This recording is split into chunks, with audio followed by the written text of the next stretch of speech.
Je ne sais pas si vous êtes comme moi, mais moi je suis un fou de chocolat. Et toi, tu aimes le chocolat? Oui, j'adore. Eh bien, ça tombe bien, car justement, il va en être question, et c'est dans la suite du Disney Club.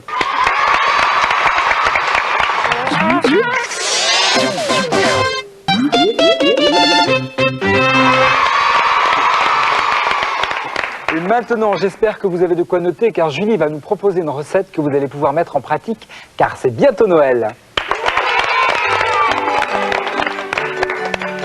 Eh oui, figurez-vous que je vais vous faire des truffes au chocolat. Alors, pour cela, c'est très simple. Il vous faut bien sûr du chocolat, 125 g de chocolat noir.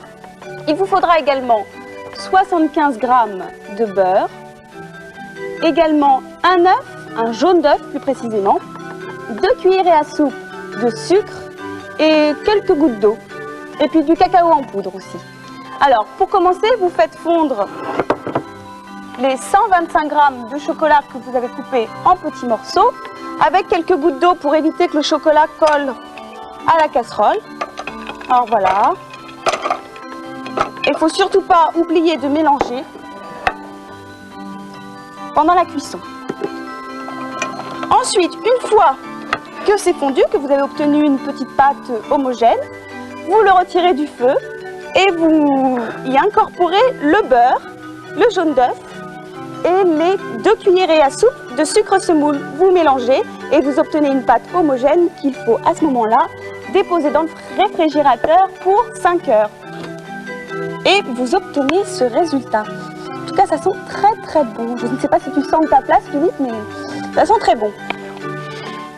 Avec cette pâte qui a normalement un petit peu durci, puisqu'elle est restée au réfrigérateur, vous faites des petites boules. Voilà. Que vous trempez dans le cacao. Tu me passes le cacao, s'il te plaît? Ah, je vais essayer de ne pas en mettre trop partout. Et vous mélangez, vous secouez le verre de manière à ce que la truffe soit recouverte de cacao en poudre. Et voilà le résultat. Vous faites donc autant de truffes que vous avez de pâte. Et puis vous mettez tout ça dans une assiette que vous déposez au réfrigérateur pour 48 heures. Personnellement, je ne suis pas sûre de pouvoir attendre 48 heures. Oh non, excusez-moi.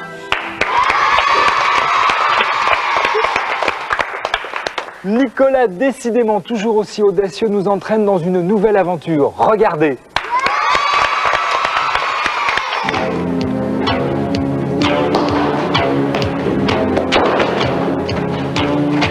J'ai plus le choix.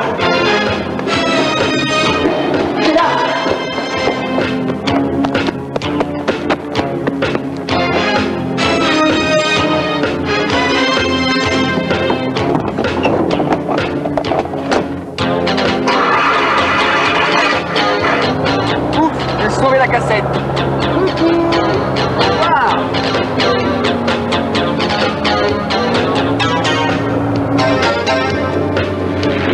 Et oui, je venais de semer d'ignobles individus qui voulaient s'approprier la cassette du Disney Club.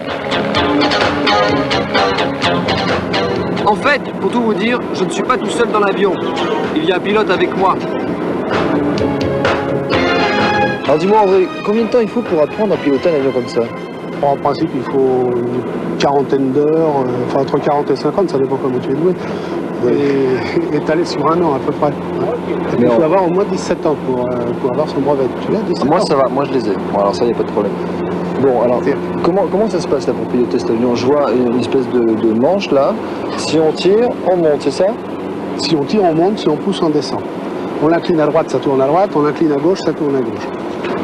Mais je simplifie beaucoup là, parce qu'il y a aussi une dérive qui se trouve à l'arrière et qui est commandée par les pieds. C'est un instrument qui s'appelle le palonnier. J'allais le dire, autour de nous on a aussi donc plein de petits cadrans, de compteurs. Dans les instruments les plus importants, c'est le manomètre de pression d'huile et la jauge d'indication d'essence. Parce que si on n'a plus d'essence et plus d'huile, C'est un peu embêtant. c'est embêtant. Et il y a un altimètre, c'est ça? L'altimètre, c'est l'appareil que tu vois là à droite, qui est gradué en pieds. Un pied, ça fait à peu près un tiers de mètre. Donc 3 pieds égale 1 mètre. 3 pieds égale 1 mètre, ça Ouais, fait beaucoup. t'as vu, je suis doué, hein. Après, Le joli instrument, là, bleu, c'est l'horizon artificiel. Ouais. Ça permet de se diriger, de diriger l'avion lorsqu'on est par exemple dans des nuages ou dans le brouillard ou lorsqu'il fait nuit. Ah oui. Allez, vas-y maintenant, prends le manche, c'est à toi. Bon, d'accord. Je sais piloter! Je sais piloter! Je sais piloter!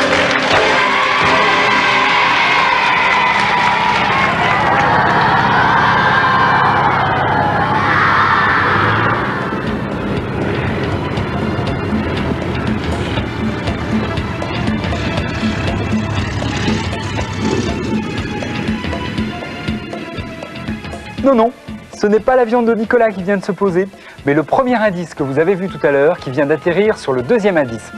Regardez-les bien. Je vous rappelle qu'il faut trouver le nom du héros d'un livre très connu et très poétique.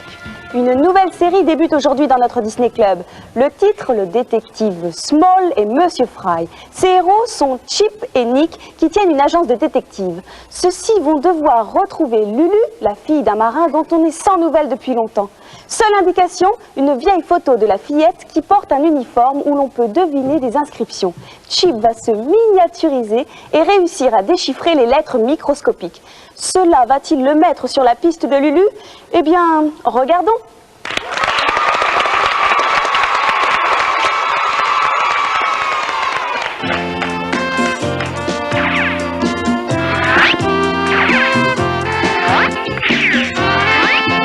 Nord du porte-bonheur qui d'ailleurs ne l'était point. Allez maintenant Nicolas, remets ta casquette. Pour la Saint-Nicolas, Philippe et moi, nous t'offrons un dessin animé qui a pour titre En route vers l'Ouest et dont le héros est Dingo en personne.